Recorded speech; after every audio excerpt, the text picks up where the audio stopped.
Hey, how's it going? Today we're over to draw a cartoon clown face. It's gonna be really simple, really easy, and for beginners. You can grab a marker, no color. It's gonna be just straight line art. It's gonna be simple, step by step for beginners. So let's get started, okay? First thing I'm gonna draw a circle.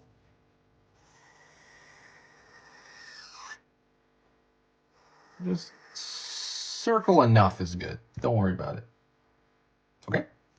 Then I'm gonna draw another circle, and that's gonna be for the clown nose, right? Gonna draw smiley.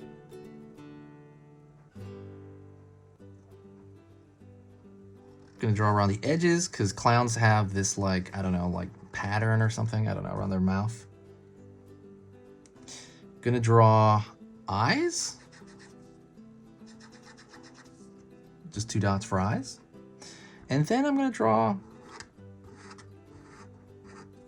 hair on both sides, and that's gonna be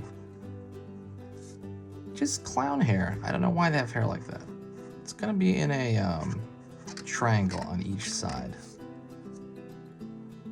And then I'm gonna draw a square right here, which is basically like a marshmallow shape, and another square right here, and that's gonna be the clown eyebrow. So far, so good. And then the last thing is, I'm gonna draw a collar for the clown. And we're gonna end it there. Clown's gonna have like a collar, a white collar with kind of wiggles around. And that is it. That is a simple clown. That's probably as easy as you get as far as clowns go. Super simple. I hope you enjoyed that. Thank you so much, and I will see you in the very next video. Thank you.